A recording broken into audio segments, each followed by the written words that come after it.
Hello बच्चों, subject code में आपका स्वागत। तो आज हम क्लास 9 साइंस में chapter number 1 matter in our surroundings के इन टेक्स्ट क्वेश्चंस को सोल्व करते हैं। तो इसमें इन टेक्स्ट क्वेश्चन में हमारे पेज नंबर 3 पे जो क्वेश्चन थे उनको हम सोल्व करते हैं। तो हमारे क्वेश्चन थे, तो बात करते हैं क्वेश्चन नंबर 1 की। Which of the following are matter. तो इसमें हमें दे रखा है chair, air, love, smell, hate, almonds, thought, cold, cold drink, smell of perfume.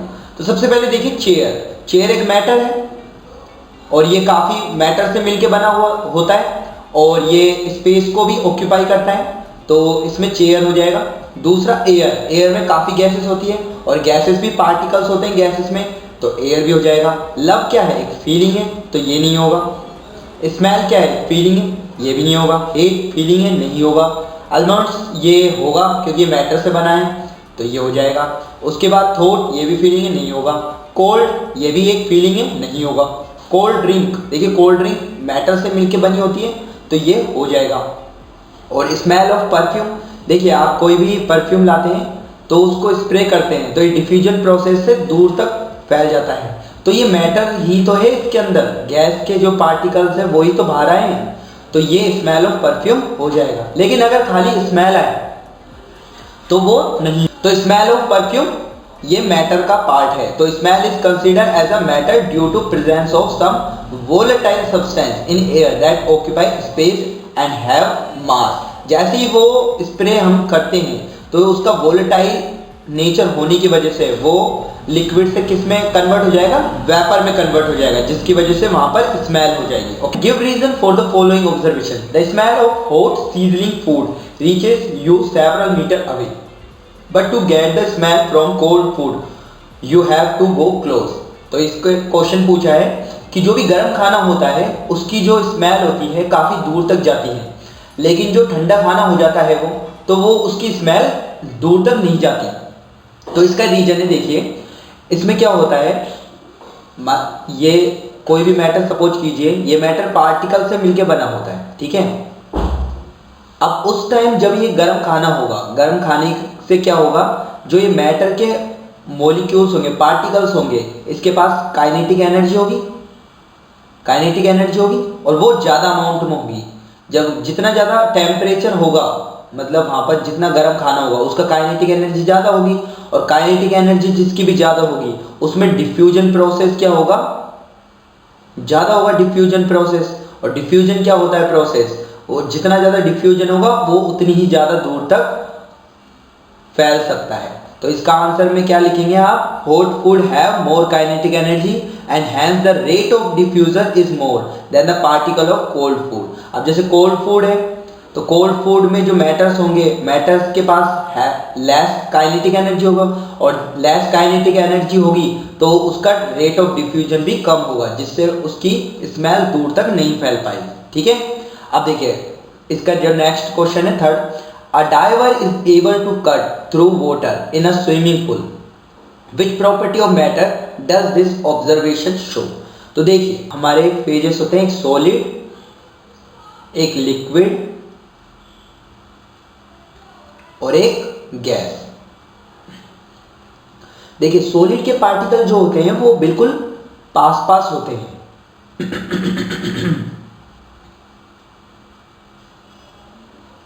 Okay, और लिक्विड के पार्टिकल थोड़े से दूर दूर होते हैं, और गैस के पार्टिकल काफी दूर होते हैं। अब देखिए इन पार्टिकल के बीच में कुछ स्पेस है, इसके बीच में थोड़ा ज्यादा स्पेस है और इसके बीच में बहुत ज्यादा स्पेस है।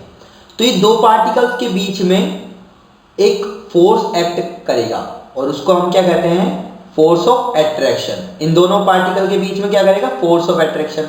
अब इन दोनों पार्टिकल के बीच में भी फोर्स ऑफ अट्रैक्शन और इन दोनों पार्टिकल के बीच में भी फोर्स ऑफ अट्रैक्शन। तो सबसे ज्यादा फोर्स ऑफ अट्रैक्शन सॉलिड में लगता है, फिर उसके बाद लिक्विड में लगता है और सबसे कम गैस में लगता है। अब ये जो डाइवर है, जो गोताखोर है, स्विमर, वो स्विमिंग पूल में स्विम क्यों कर पाता है, वो इसलिए कर पाता है, और ये वाटर को कट कैसे कर पाता है, इसलिए कर पाता है। देखिए इसमें तो फोर्स ऑफ अट्रैक्शन ज्यादा है और यहाँ पर स्पेस भी काफी कम होगा, तो यहाँ से ये इन दोनों को अलग नहीं कर सकता अगर सॉलिड की बात करें। लेकिन लिक्विड में क्या होता है, स्पेस होता है और इनके अंदर जो ये जो फोर्स ऑफ अट्रैक्शन है ना वो कंपैरेटिवली सॉलिड के कम है।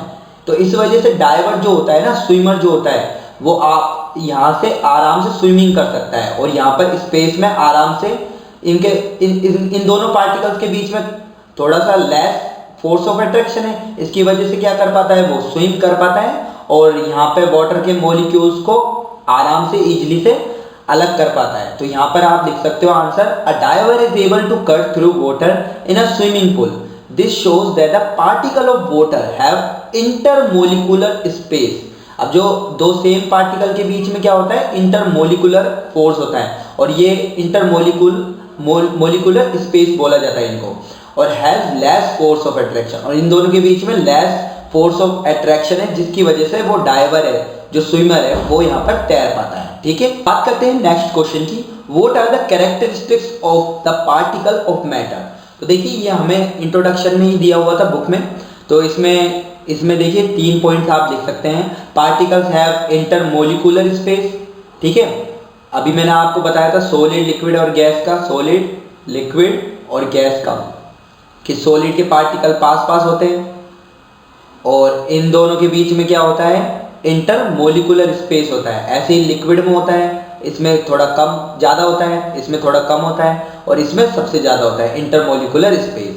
दूसरा पॉइंट है पार्टिकल हैव इंटरमोलिकुलर फोर्स।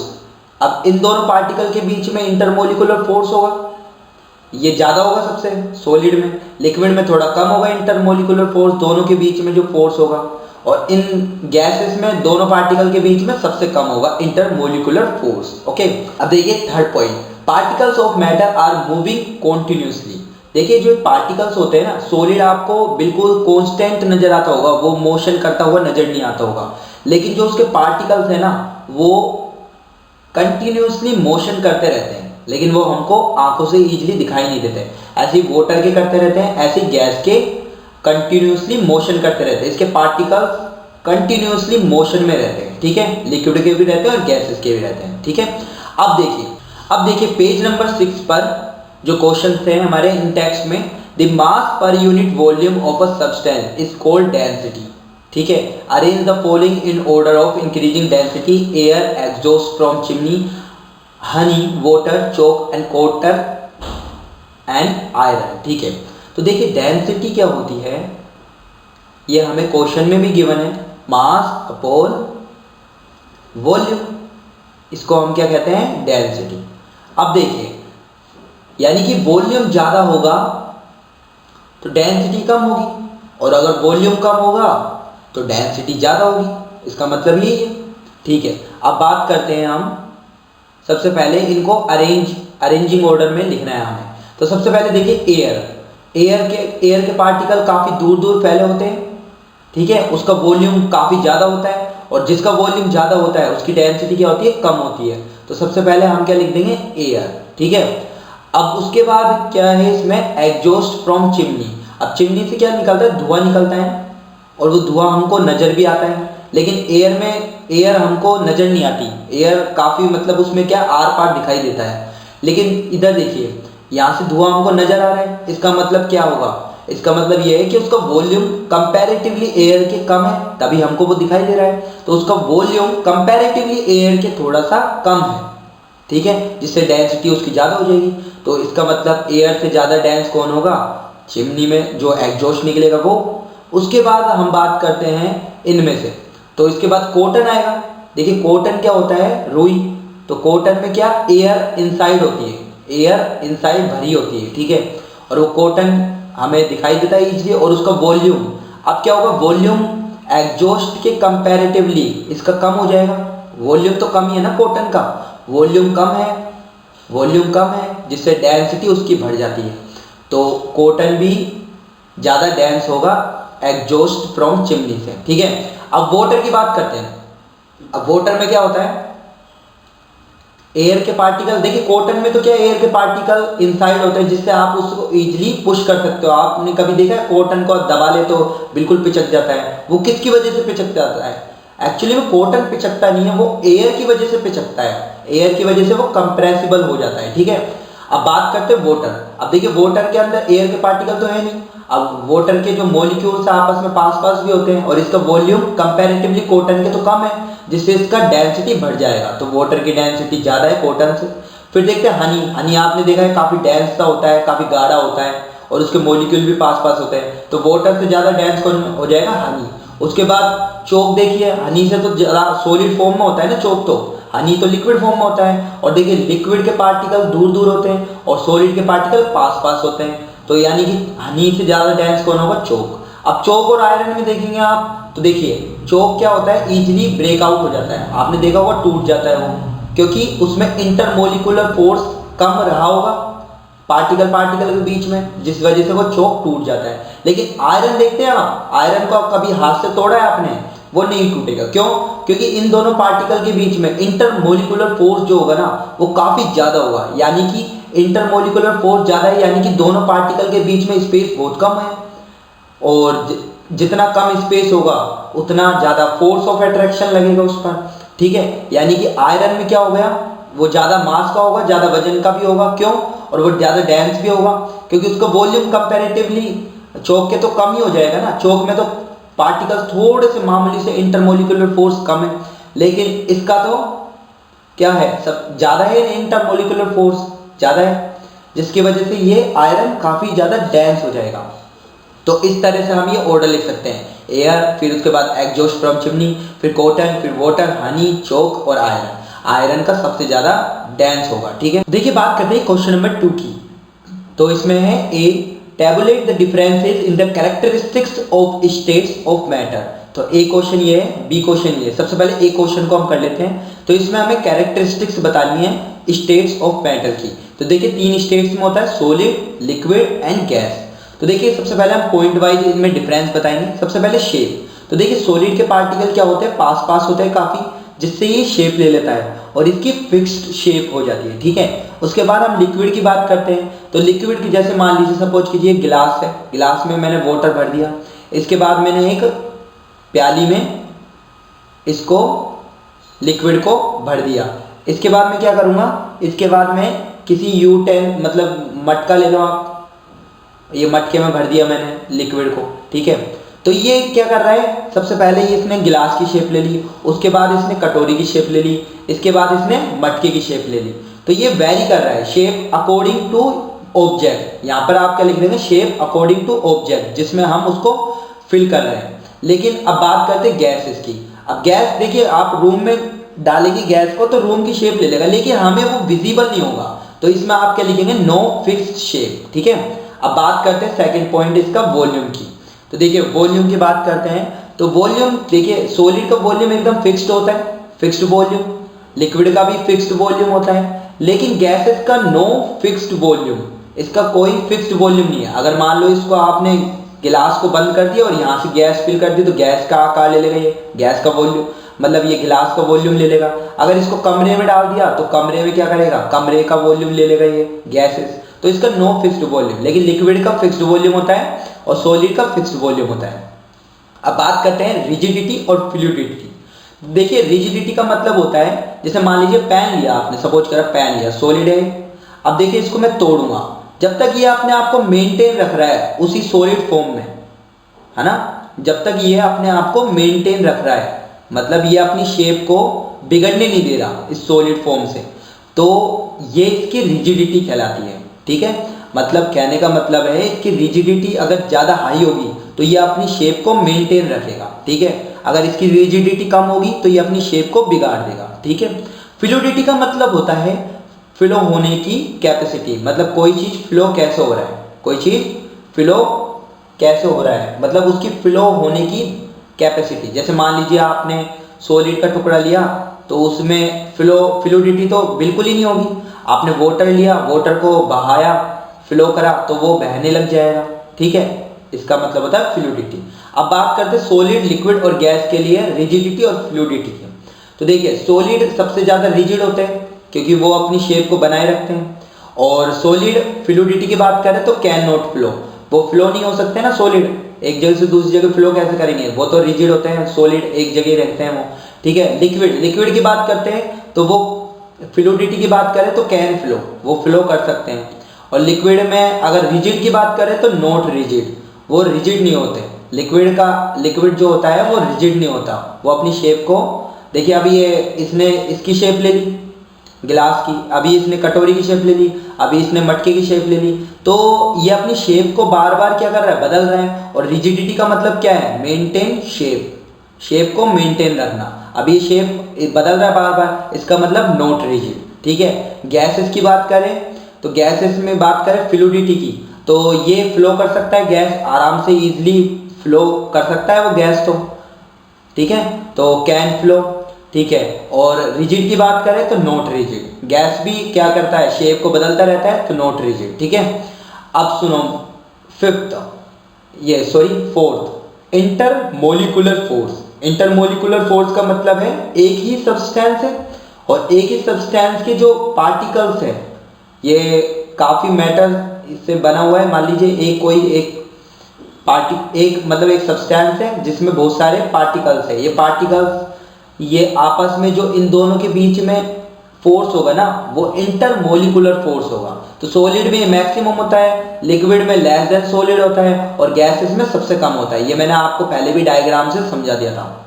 अब बात करते हैं इंटरमोलिकुलर स्पेस। तो देखिए इंटरमोलिकुलर स्पेस इसमें वेरी लेस होता है। सॉलिड में मैंने बताया था ना, सॉलिड के दो पार्टिकल्स के बीच में बहुत कम स्पेस होता है, तो इसका मतलब ये वेरी लेस होता है सॉलिड में। लिक्विड में मोर देन सॉलिड, सॉलिड से तो थोड़ा ज्यादा होता है ना, लिक्विड के पार्टिकल थोड़े थोड़े दूर होते हैं, तो इन दोनों पार्टिकल्स के बीच में इंटरमोलिकुलर स्पेस थोड़ा सा ज्यादा हो जाएगा। और गैसेस में तो देखिए एक पार्टिकल यहाँ एक पार्टिकल यहाँ, तो यहाँ इंटरमोलिकुलर स्पेस कितना ज्यादा हो गया, तो यहाँ पर गैसेस में आप बता सकते हैं मैक्सिमम। ओके, अब देखिए छठा, कंप्रेसिबिलिटी। कंप्रेसिबिलिटी का मतलब है कि कोई भी, जैसे ये मान लीजिए सपोज कीजिए सॉलिड की फॉर्म है, इसको आप कितना प्रेस कर सकते हैं, दबा सकते हैं, ठीक है। अब देखिए सॉलिड है, सॉलिड तो वैसे भी इंटरमोलिकुलर फोर्स इसमें बहुत ज़्यादा खतरनाक तरीके से, तो इसको कंप्रेसिबल नहीं कर सकते आप, नेग्लिजिबल बोल सकते हैं आप, ठीक है। सॉलिड को अगर आप मशीन से दबाएंगे तो मशीन से एक लिमिट तक दब जाएगा, उसके बाद इस सॉलिड की फॉर्म ब्रेक आउट हो जाएगी, रप्चर हो जाएगा इसका, ये ब्रेक आउट हो जाएगा, अलग अलग फॉर्म में टूट जाएगा, ठीक है। बाकी ये प्रैक्टिकल आप हाथों से दबाएंगे तो दबता नहीं है, ठीक है। अब लिक्विड की बात करें तो कंप्रेसिबल है, लेकिन थोड़ा ज़्यादा नहीं, बहुत नेग्लिजिबल के मतलब थोड़ा सा ऊपर, थोड़ा सा कंप्रेसिबल है, ठीक है। अब बात करते हैं गैसेस का, तो गैसेस को तो आप कितना भी मतलब ये इजीली बहुत हाई कंप्रेसिबल हो सकता है। अगर इस पे हाई मतलब पिस्टन सिलेंडर अरेंजमेंट लिया आपने और इसमें गैस फिल कर दिया आपने, तो ये क्या करेगा, अपने आप को इजीली कंप्रेसिबल कर पाएगा, ठीक है। तो हाईली कंप्रेसिबल है क्योंकि सॉलिड वो गैसेस के पार्टिकल तो काफ़ी दूर दूर होते हैं और इनमें इंटरमोलिकुलर फोर्स भी कम होता है और स्पेस ज़्यादा होता है। तो ये क्या करते हैं, जब भी हम उसमें एक्सटर्नल फोर्स लगाएंगे तो ये अपने आप को इजीली कंप्रेसिबल कर लेगा, तो इसका मतलब ये हाईली कंप्रेसिबल है। ओके, अब देखिए इसमें जो बी वाला पार्ट है उसमें क्या पूछ रहा है, comment upon the following, rigidity, compressibility, fluidity. देखिए रिजिडिटी मैंने आपको अभी डिस्कस किया था, तो आप यहाँ से मैं एक बार और बता दूंगा, यहाँ से आप कर सकते हैं। कंप्रेसिबिलिटी ये भी आप कर सकते हैं, फ्लूइडिटी ये भी कर सकते हैं। फिलिंग अ गैस कंटेनर इसके बारे में हम डिस्कस करेंगे। Shape, kinetic energy and density, इनके बारे में हम डिस्कस करेंगे। देखिए सबसे पहले है हमारा रिजिडिटी। रिजिडिटी का मतलब होता है the tendency of a substance to retain और maintain their shape when subjected to outside external force, ठीक है। तो रिजिडिटी का मतलब होता है रिटेन और maintain their shape when subjected to outside force, और ये सबसे ज्यादा किसके लिए होता है, सॉलिड के लिए। ये आप रिजिडिटी में लिख सकते हैं। कंप्रेसिबिलिटी का मतलब क्या होता है, the matter has intermolecular space, the external force applied on the matter can bring these particles closer, this property is called compressibility. Gases and liquids are compressible. तो देखिए मैंने आपको बताया था सॉलिड के पार्टिकल में इंटरमोलिकुलर स्पेस बहुत ज़्यादा कम होता है, और लिक्विड में क्या होता है, दो पार्टिकल्स के बीच में इंटरमोलिकुलर स्पेस ज़्यादा होता है, और गैसेस में क्या होता है, इंटरमोलिकुलर स्पेस सबसे ज़्यादा होता है। अब क्या होता है, कंप्रेसिबिलिटी का मतलब होता है इस स्पेस को कम करना। अब देखिए सॉलिड में पहले से ही स्पेस कम है, और ज़्यादा स्पेस कम हम इजीली नहीं कर सकते, उसके बाद अगर हम करना भी चाहे तो वो ब्रेक आउट हो जाएगा, ठीक है। अगर वाटर की बात करें तो हम इस स्पेस को थोड़ा सा पास कर सकते हैं, थोड़ा सा इसका मतलब क्या हुआ, अगर इसको हम ये जो इंटरमोलिकुलर स्पेस है ना, अगर इसको हम कम कर पा रहे हैं, इसका मतलब ये कंप्रेसिबल है। ठीक है, इसको हम कर सकते हैं थोड़ा बहुत।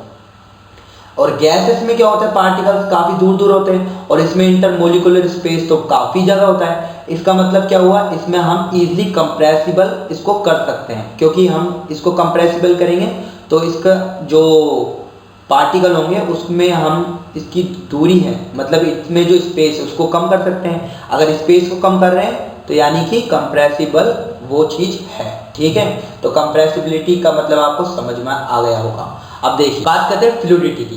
The tendency of particle to flow is called fluidity, liquid and gases flow. ठीक है, इसका मतलब क्या है, पार्टिकल्स इजीली फ्लो कर पा रहे हैं, इसका मतलब वो क्या है, उसमें फ्लूइडिटी है। सॉलिड में तो ये नेग्लिजिबल है, क्योंकि सॉलिड के पार्टिकल्स में आपस में इंटरमोलिकुलर फोर्स जो होता है वो काफ़ी ज़्यादा होता है, लेकिन वाटर के मॉलिक्यूल्स में इतना ज़्यादा नहीं होता, तो वो इजीली मूवेबल है, वो फ्लो कर पाता है। और इसमें गैसेस में तो वो बहुत ज़्यादा इजी वे में फ्लो कर पाता है। ठीक है, अब बात करते हैं फिलिंग अ गैस कंटेनर। ठीक है, gases have particles which vibrate randomly in all the direction, the gas can fill the container. तो देखिए आपको पता होगा कि गैसेस के जो पार्टिकल्स होते हैं ना, उसके पास क्या होती है, मोर काइनेटिक एनर्जी होती है, जिससे वो रैंडमली इधर उधर मोशन में रहते हैं। ठीक है, पहली बात हमने एक प्रॉपर्टी पढ़ी थी कि मैटर्स जो होते हैं, सॉलिड लिक्विड गैस, उनके जो पार्टिकल है वो कंटिन्यूसली मोशन में रहते हैं, और गैसेस के जो पार्टिकल्स हैं वो बहुत ज़्यादा मोशन में रहते हैं, इधर उधर रैंडमली वो टकराते रहते हैं। जिससे क्या होगा, अगर हम गैस कंटेनर को भरेंगे तो गैसेस हैव पार्टिकल्स, गैसेस के अंदर पार्टिकल्स होते हैं। ठीक है, gases have particles which vibrate randomly, vibrate करते रहते हैं, मतलब इनके पास काइनेटिक एनर्जी ज़्यादा है तो वो वाइब्रेट करते रहेंगे randomly in all the direction, the gas can fill the container. इस तरह से गैस कंटेनर को फिल कर पाता है। ठीक है, वो इजीली मुंह में इधर उधर रैंडमली टकराता रहता है और उसके पास काइनेटिक एनर्जी ज़्यादा होती है, जिससे वो वाइब्रेट करता रहता है और उस वजह से वो गैस का कंटेनर फिल कर देता है। अब बात करते हैं शेप की। Solid have maximum intermolecular force and definite shape, and whereas liquid and gases takes the shape of container. ये तो बात मैंने आपको समझाई दी थी।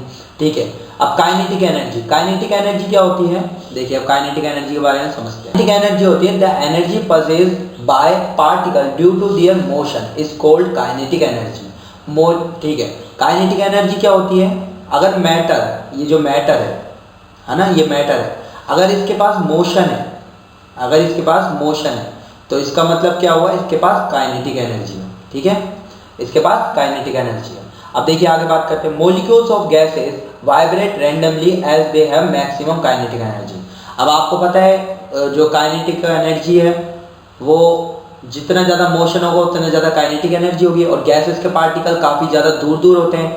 अब इन दोनों के बीच में इंटरमोलिकुलर फोर्स बहुत ज़्यादा कम है, जिसकी वजह से ये इधर भगता है, ये इधर भगता है, और ये आपस में इधर उधर टकराते रहते हैं रैंडमली, जिससे वाइब्रेट होते हैं और इनके पास मोशन भी है। यानी कि गैसेस के पार्टिकल्स के काइनेटिक एनर्जी सबसे ज़्यादा है, उससे थोड़ी सी कम किसके पास है, लिक्विड के पास है, और सबसे कम काइनेटिक एनर्जी किसके पास है, सॉलिड के पास। तो ये इस ऑर्डर में। ठीक है, काइनेटिक एनर्जी का फॉर्मूला क्या होता है, half M V square, half M V square. ये वेलोसिटी के कारण है, जैसे वो मोशन में, इस वजह से।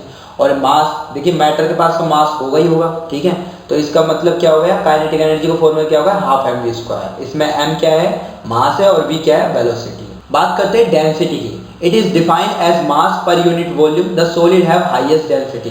तो देखिए डेंसिटी बराबर क्या होती है, mass upon volume, mass upon volume.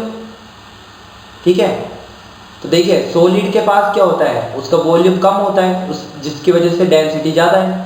Water के मॉलिक्यूल्स थोड़े दूर दूर होते हैं, इससे वॉल्यूम थोड़ा ज़्यादा हो जाता है, जिसकी वजह से डेंसिटी कंपैरेटिवली सॉलिड के थोड़ी कम होती है।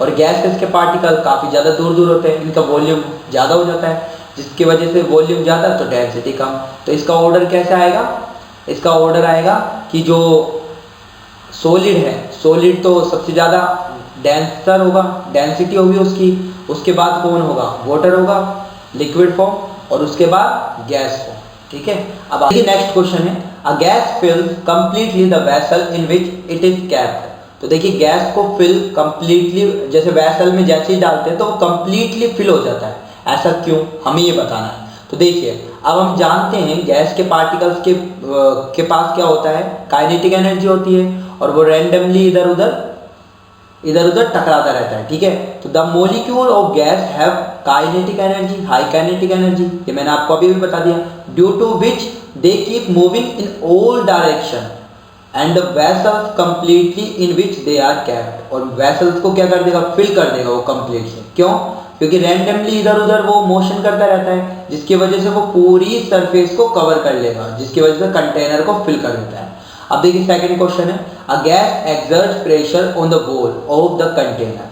अब देखिए ये रैंडम, अभी इसी से रिलेटेड है, फर्स्ट से रिलेटेड ही सेकंड ही क्वेश्चन हम आंसर दे सकते हैं। देखिए गैस के पार्टिकल्स के पास क्या होती है, काइनेटिक एनर्जी ज़्यादा होती है और ये इनके बीच में इंटर मोलिकुलर स्पेस काफ़ी ज़्यादा कम होता है, जिसकी वजह से ये पार्टिकल इधर जाएगा, ये पार्टिकल इधर जा सकता है, motion due to kinetic more kinetic energy, और जिसकी वजह से ये आपस में ऐसे टकराते भी है और दीवार से भी टकराते हैं, ये दीवार से टकराते हैं, तो ये दीवार पर वॉल है ना, कंटेनर की जो वॉल है यहाँ से टकराते रहते हैं और ये टकरा के वॉल पर क्या क्रिएट करते हैं, वॉल पर क्रिएट करते हैं प्रेशर एक्सर्ट करते हैं, क्योंकि प्रेशर क्या होता है, force per unit area.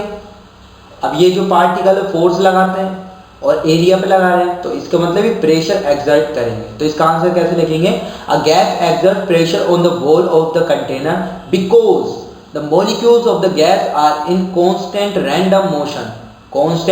Random motion due to high kinetic energy.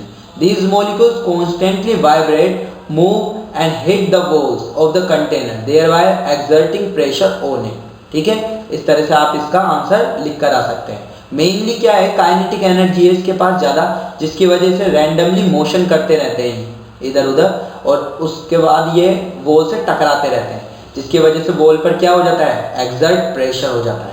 तो अगला क्वेश्चन है, wooden table should be called a solid. Solid क्यों कहा जाता है वुडन टेबल को। ठीक है, तो देखिए सबसे पहले सॉलिड में आपको पता है इंटरमोलिकुलर स्पेस काफ़ी कम होता है और पार्टिकल्स के बीच में फोर्स ऑफ अट्रैक्शन काफ़ी ज़्यादा होता है, जिससे वो अपनी फिक्स्ड शेप रखता है। और इसमें आप क्या लिखेंगे, देखिए molecules particles of wooden table are tightly packed with each other, there is no intermolecular space, मतलब नेग्लिजिबल इंटरमोलिकुलर स्पेस जो, और मतलब इनमें अगर इंटरमोलिकुलर स्पेस होता है तो काफ़ी कम होता है, उसको हम नो भी बोल सकते हैं, नेग्लिजिबल भी बोल सकते हैं।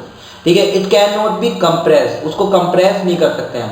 इट कैन नॉट फ्लो, वो फ्लो भी हमने देखा था ना, सॉलिड की प्रॉपर्टी होती है फ्लूइडिटी, नो फ्लूइडिटी, मतलब इट कैन नॉट फ्लो।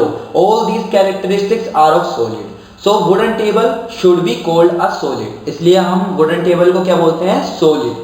ठीक है, हमसे क्या पूछा है, we can easily move our hand in air but to do the same through a solid block of wood we need a karate expert. देखिए इसमें क्या पूछा है, हम इजिली एयर में हैंड को मूव कर सकते हैं, लेकिन हम सॉलिड में वो नहीं कर पाते, हम इजिली हैंड को मूव नहीं कर पाते। तो हमें क्या कराटे एक्सपर्ट बनना चाहिए, जरूरी है हमको एक्सपर्ट बनना।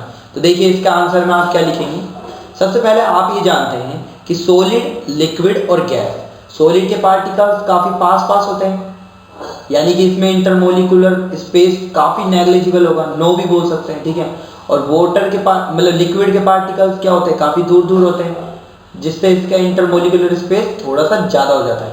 और गैसेस में क्या होता है, इसमें इंटरमोलिकुलर स्पेस काफ़ी ज़्यादा होता है। ठीक है, तो इनके पार्टिकल काफ़ी दूर होते हैं। गैस, ये सॉलिड है, ये लिक्विड है और ये गैसेस के लिए बात कर रहे हैं। अब देखिए, अब जब वो इजीली हैंड मूव कर पा रहा है, यानी कि एयर क्या गैस ही है, तो इसमें इजीली हैंड को मूव कर सकता है, क्यों, क्योंकि इसके पार्टिकल्स काफ़ी दूर होते हैं। लेकिन अब सॉलिड में अगर वो हैंड को मूव करेगा तो वो मूव नहीं हो पाएगा, क्योंकि इनमें इंटरमोलिकुलर स्पेस बहुत कम होता है, नेग्लिजिबल, तो इस वजह से ये इधर से मूव नहीं कर पाता। ठीक है, अब बात करते हैं कि उसे कराटे एक्सपर्ट बनना चाहिए। तो अगर वो कराटे एक्सपर्ट बनेगा, मान लीजिए कराटे एक्सपर्ट है कोई, वो तो तोड़ देगा, लेकिन आप अगर कराटे एक्सपर्ट नहीं हो और आप बन रहे हो तो आपके हाथ में चोट लग जाएगी, ठीक है। तो इसका आंसर में आप क्या लिखेंगे, we can easily move our hand in air, अभी बताया, but to do the same through a solid block of wood we need a karate expert. It is because the molecules of air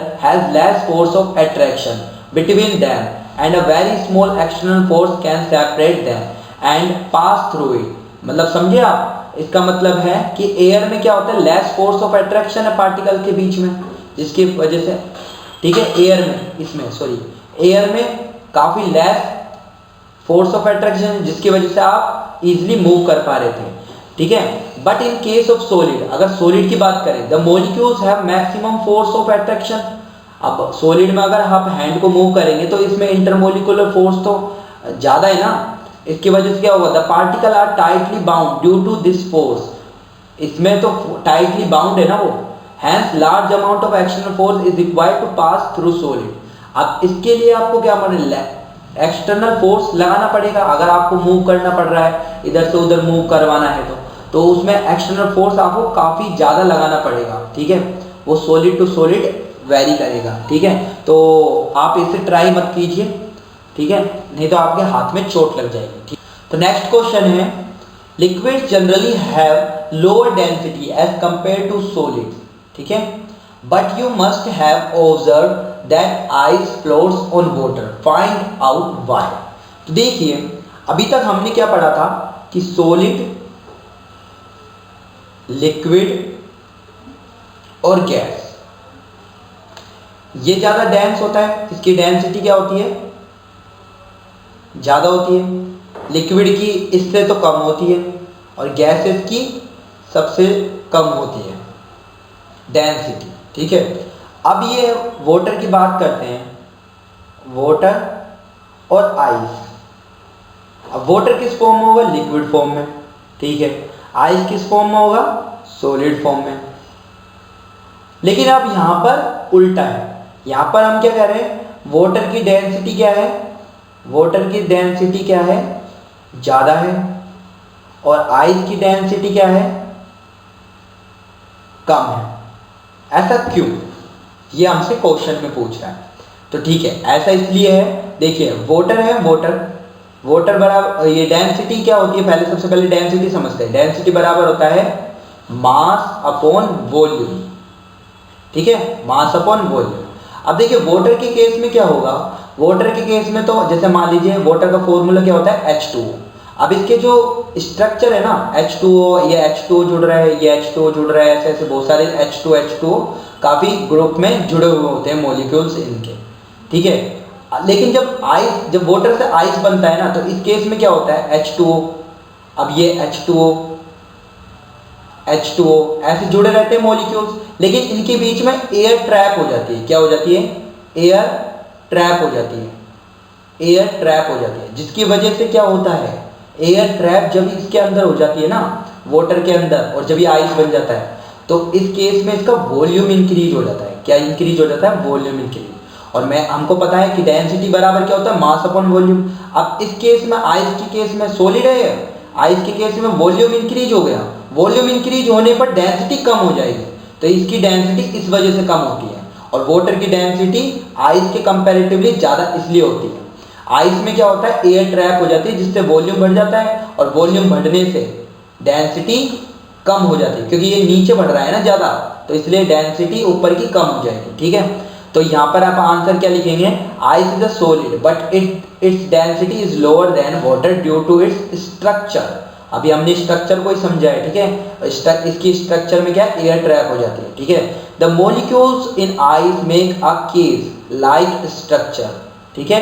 ice में cage like structure बन जाती है, जिसमें air trap हो जाती है, with a lot of vacant spaces. इसमें खाली खाली वॉइड्स बन जाते हैं, ठीक है। वो एयर ही ट्रैप हो जाती है, जिसकी वजह से वहां पे वैकेंट रह जाते हैं, छोटे छोटे एयर के अंदर, सॉरी आइस के अंदर, ठीक है। आइस के अंदर एयर ट्रैप हो जाती है, जिससे वहां पर वैकेंट बहुत सारे खाली स्थान बन जाते हैं, ठीक है। This makes ice float on water. इसकी वजह से क्या होता है, अब देखिए डेंसिटी कम होती है और एक डेंसिटी ज्यादा होती है, जिसकी डेंसिटी ज़्यादा होती है वो तो नीचे रहती है, और जिसकी डेंसिटी कम होती है वो ऊपर फ्लोट करती रहती है, ठीक है। इसलिए पानी के ऊपर बर्फ तैरती रहती है। बर्फ क्यों तैरती है पानी के ऊपर? क्योंकि बर्फ की डेंसिटी कम होती है और पानी की डेंसिटी क्या होती है? ज़्यादा होती है, इस वजह से वो ऊपर तैरती रहती है। तो बच्चों नेक्स्ट हमारा जो नेक्स्ट एनसीईआरटी का टेक्स्ट बुक इन टेक्स्ट में है, पेज नंबर 9 पे जो क्वेश्चन है उनको सोल्व करते हैं। Convert the following temperature to Celsius scale. तो देखिए जब भी हम केल्विन स्केल को डिग्री सेल्सियस में चेंज करते हैं तो -273 इसमें से रिमूव कर देते हैं, और जब हम डिग्री सेल्सियस को केल्विन में बदलते हैं तो इसमें 273 ऐड कर देते हैं। तो सेम यही करा, 300 केल्विन है, इसको हमको डिग्री सेल्सियस में बदलना है तो 273 सब्ट्रैक्ट कर दिया तो ये आंसर आ जाएगा। ऐसे ही 573 केल्विन को डिग्री सेल्सियस में चेंज करना है, 573 में से 273 सब्ट्रैक्ट कर दिया तो 300 डिग्री सेल्सियस आ जाएगा। नेक्स्ट क्वेश्चन है what is the physical state of water at. तो देखिए हमें दे रखा है 250 डिग्री सेल्सियस एंड बी दे रखा है 100 डिग्री सेल्सियस। अब देखिए हम जानते हैं कि वाटर का जो फ्रीजिंग पॉइंट होता है वो 0 डिग्री सेल्सियस होता है, और बॉइलिंग पॉइंट होता है वो क्या होता है? 100 डिग्री सेल्सियस होता है। अब देखिए सबसे पहले दे रखा है 250 डिग्री सेल्सियस। 250 डिग्री सेल्सियस पे तो वो बॉइल ही हो जाएगा, तो वो गैस फॉर्म में हो जाएगा। तो क्या कहेंगे हम? फिजिकल स्टेट वाटर की गैस फॉर्म होगा, वेपर फॉर्म में गैस, बिल्कुल गैस बन जाएगा। और 100 डिग्री सेल्सियस का है तो 100 डिग्री सेल्सियस पर वो क्या होगा? लिक्विड भी होगा, गैस भी होगा, क्योंकि 100 डिग्री सेल्सियस पर वो बॉइल होगा, और वो कंप्लीटली वेपर में तो नहीं होगा ना, वो लिक्विड से वेपर में कन्वर्ट होने लगेगा। तो वो लिक्विड भी है और वेपर भी है, तो हम दोनों बोलेंगे 100 degree Celsius liquid as well as gas, क्योंकि लिक्विड से वो गैस में कन्वर्ट हो रहा है, ठीक है। लिक्विड से गैस में कन्वर्जन हो रहा है 100 डिग्री सेल्सियस पर। यानी कि 100 डिग्री सेल्सियस पर कंप्लीटली गैस हो जाता है, वो 100 डिग्री सेल्सियस पे अपने फेज को चेंज कर रहा होता है लिक्विड से गैस में। तो हम क्या बोलेंगे? Liquid as well as gas, okay.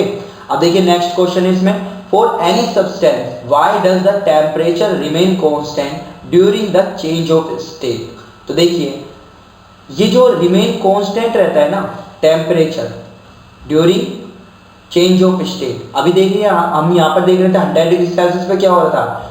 Liquid से गैस में कन्वर्जन हो रहा था इसका, और यहाँ पे टेम्परेचर तो कांस्टेंट ही है ना। अभी इसने बोला है चेंज ऑफ स्टेट, और यहाँ पे स्टेट चेंज हो रही है, लिक्विड स्टेट देखिए, और यहाँ पे गैस स्टेट।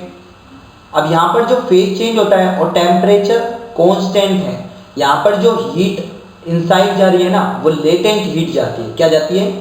Latent heat. यहाँ पर टेम्परेचर जो कांस्टेंट है ना और एक फेज को दूसरी फेज में बदल रहा है, यहाँ पे लेटेंट हीट होती है, और लेटेंट हीट का दूसरा नाम क्या है? हिडन हीट, ठीक है। तो इसमें आंसर में क्या लिखेंगे आप? During the change of state of any matter heat is supplied to substance, the molecules of this matter use heat to overcome the force of attraction between the particle. ये तो हमने पढ़ ही लिया। एट वो जो मॉलिक्यूल्स होते हैं ना, इन दोनों के बीच में इंटरमोलिकुलर फोर्स होता है, इनको क्या करना? इनको बढ़ाना या कम करना, यही तो होता है। अब इसको बढ़ा देगा ये, लिक्विड से गैस में तो इंटरमोलिकुलर स्पेस को बढ़ा देगा टेम्परेचर की वजह से। तो यही लाइन है, the molecule of this matter use heat to overcome the force of attraction. इन दोनों के बीच में अट्रैक्शन को कम कर देगा between the particles. At this period of time temperature remain constant, a temperature constant, the extra heat is acquired by the molecules in the form of hidden heat called latent heat to change from one state of matter to other state। ये एक state से दूसरे state में बदल देता है, और यहाँ पर हिडन हीट लगती है जिसको हम क्या बोलते हैं? Latent heat. वो क्या काम करती है लेटेंट हीट? देखिए लिक्विड है, लिक्विड के मॉलिक्यूल्स सपोज के लिए ये है, और ये लिक्विड से किस में चेंज होने जा रहा है? गैस फॉर्म में। तो गैस में क्या हो जाता है? ये पार्टिकल्स के बीच में स्पेस है, तो इसमें जो इंटरमोलिकुलर अट्रैक्शन है ना उसको क्या कर दिया इस हीट ने? काफ़ी कम कर दिया, जिससे ये पार्टिकल दूर दूर हो गए, और पार्टिकल दूर दूर होने से गैस फॉर्म में कन्वर्ट हो गया। और यहाँ पे टेम्परेचर जो लग रहा है वो कांस्टेंट टेम्परेचर है, और यहाँ पर जिसने काम किया, जिस हीट ने यहाँ पर काम किया, और वो क्या काम किया? इस पार्टिकल के जो फोर्स ऑफ अट्रैक्शन है ज़्यादा था, इस पार्टिकल का फोर्स ऑफ अट्रैक्शन कम है। इस चीज को जिसने किया उसको बोलते हैं लेटेंट हीट, ओके। और इसका आंसर आप इस तरह से लिख सकते हो। तो अगला क्वेश्चन है हमारा, suggest a method to liquefy atmospheric gases. तो देखिए लिक्विफाइड देखिए एटमॉस्फेरिक गैसेस होती है, गैसेस के पार्टिकल्स काफ़ी ज़्यादा दूर दूर होते हैं और अगर इनको मैंने पास पास कर दिया तो ये लिक्विड स्टेट में बदल जाएगा। तो देखिए इसमें क्या लिखेंगे आप, the atmospheric gases are taken in a cylinder. तो हमने ये पिस्टन सिलेंडर अरेंजमेंट लिया है, तो इसमें आप पिस्टन ले लेना और यहाँ पर ये पिस्टन और ये सिलेंडर, ठीक है, पिस्टन सिलेंडर अरेंजमेंट, और यहाँ पर आप गैस को फिल कर देना। उसके बाद आप क्या करना है, यहाँ पर एक्सटर्नल फोर्स लगाना आप, ठीक है, और एक्सटर्नल फोर्स जैसे ही आप लगाएंगे तो ये इसके बीच में जो इंटरमोलिकुलर स्पेस है ना वो कम होगा, और अगर उस स्पेस को हम कम कर देंगे तो ये किस में बदल जाएगा, लिक्विड में बदल जाएगा, ठीक है। तो यहाँ पे आप क्या लिखेंगे, the atmospheric gases are taken in a cylinder with piston fitted on it by cooling and applying pressure. अगर इस पर हम प्रेशर अप्लाई करेंगे तो गैसेस कैन बी लिक्विफाइड, ठीक है, गैसेस किस में बदल जाएगी, लिक्विड में। तो इन टेक्स्ट क्वेश्चन हमारा पेज नंबर 10 पे ये क्वेश्चन है। तो इसमें क्वेश्चन है, why does a desert cooler cool better on a hot dry day. तो देखिए हॉट ड्राई डे में क्यों करता है, सपोज कीजिए आप एक कूलर है, ठीक है, ये हमारा कूलर है, ठीक है। अभी कूलर में छोटे छोटे छेद हो रहे हैं, ये घास लगी होती है यहाँ पर, या घास लगी होता है, पीछे से भी लगी होती है, ठीक है। अब यहाँ पे हॉट ड्राई एयर है, ठीक है, और यहाँ पर पानी से क्या होता है, स्प्रिंकल होता रहता है, पानी की बूंदें स्प्रिंकल होती रहती है।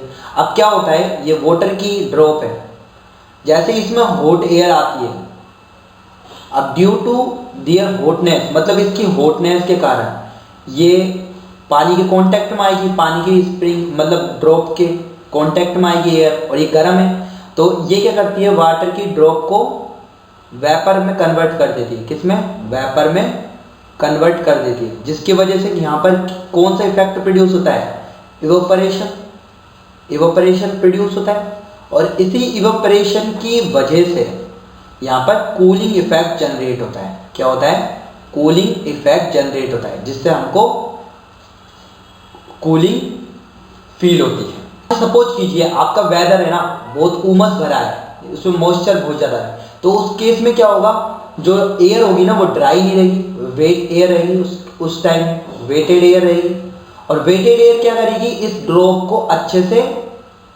वेपर में कन्वर्ट नहीं करेगी, जिसकी वजह से इवापोरेशन अच्छे से नहीं होगा।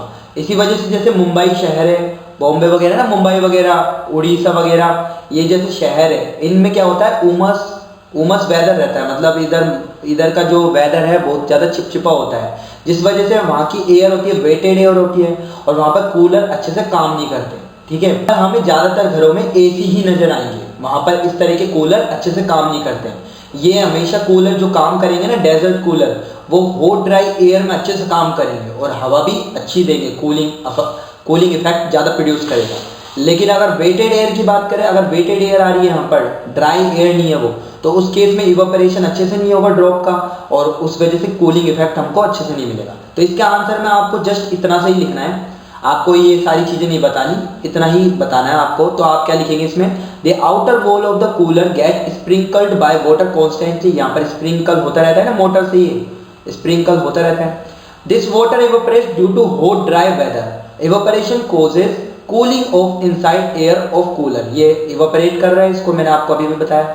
This cool air is sent in the room by the fan, और फैन के थ्रू ये हमारे पास कूलिंग इफेक्ट प्रोड्यूस करता है, हमको हवा देता है, ठीक है। तो इस तरह से आप इसके आंसर में ये लिख देंगे।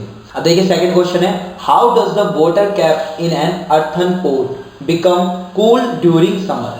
तो देखिए जो मटका होता है ना आपका, अर्थन पॉट मतलब मटका, ये जो मटका होता है ना, इसमें काफ़ी क्या होते हैं, छोटे छोटे पोर्स होते हैं, छोटे छोटे छेद होते हैं, इसमें काफ़ी छोटे छोटे पोर्स होते हैं। तो देखिए जब एयर आती है ना, इसमें से एयर आती है और यहाँ पे वाटर रहता ही है यहाँ पर, तो ये क्या करता है, वाटर की जो ड्रॉपलेट्स है ना, वाटर की छोटी छोटी बूंदें होती है, और यहाँ से एयर आ रही है, ड्राई एयर आ रही है यहाँ पर, और इन छेदों से जो एयर आ रही है, इसमें क्या होता है, वाटर की जो बूंदें है वही ड्रॉप का क्या होगा, इवेपोरेशन होगा, और यहाँ पर कूलिंग इफेक्ट प्रोड्यूस होगा, कूलिंग इफेक्ट प्रोड्यूस होगा, और इसी को हम क्या कहते हैं, इवेपोरेशन।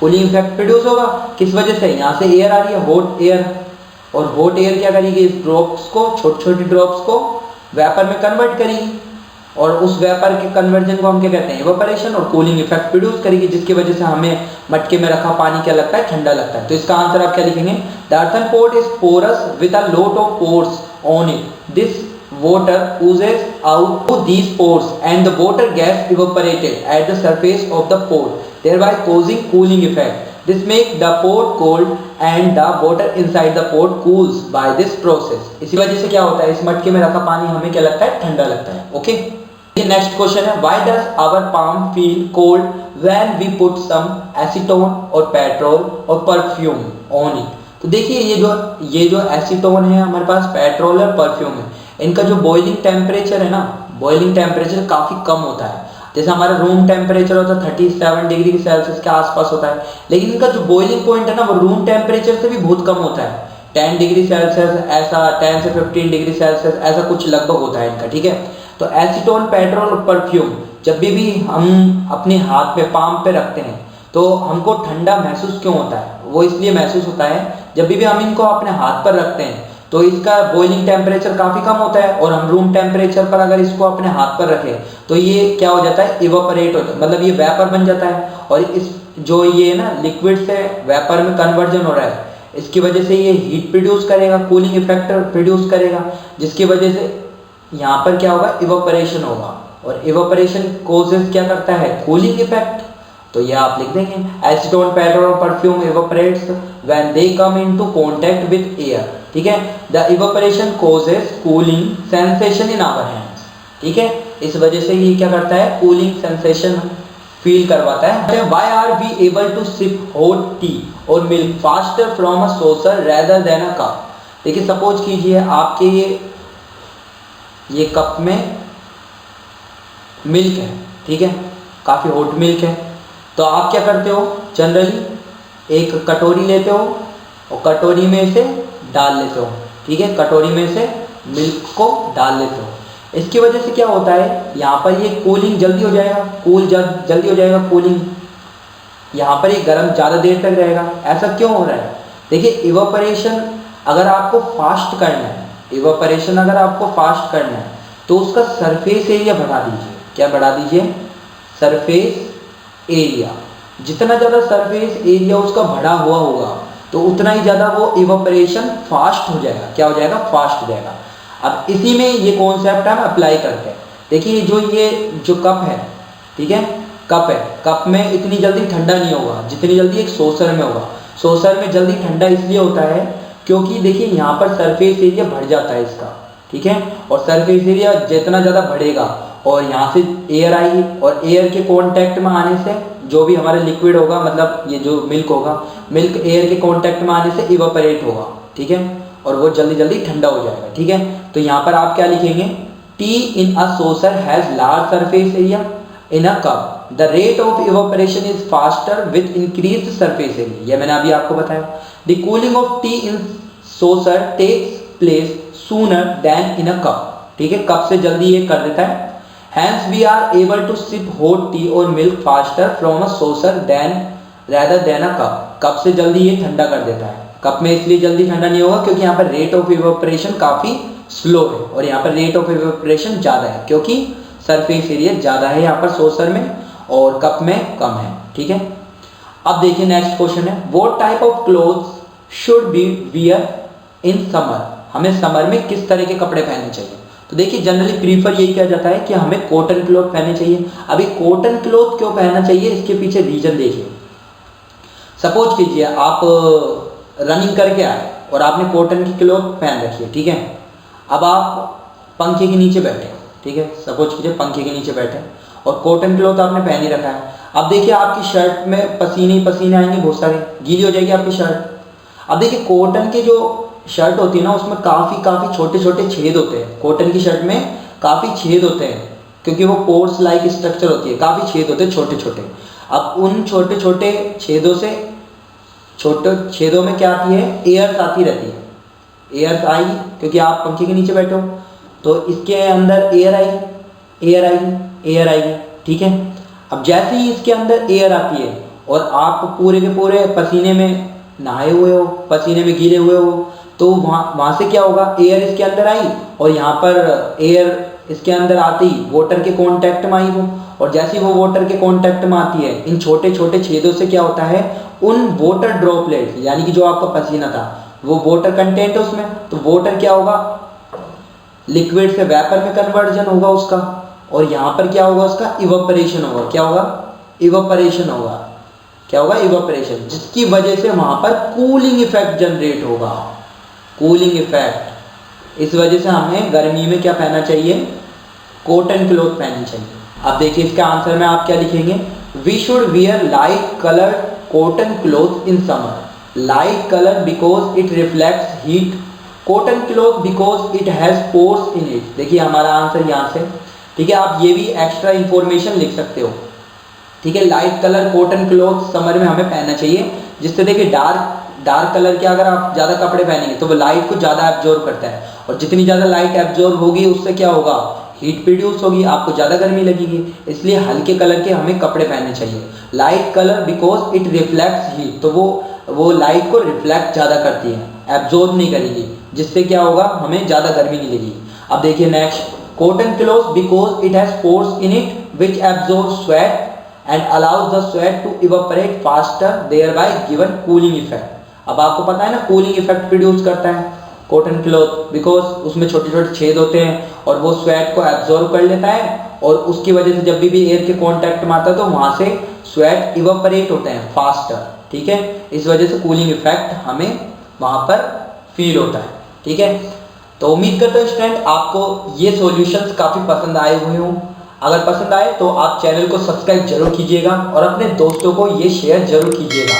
बेल आइकन के बटन को दबाना ना भूलें, जिससे आपको टाइम टू टाइम अपडेट्स मिलती रहे। बच्चों हम फिर से मिलते हैं, बाय बाय।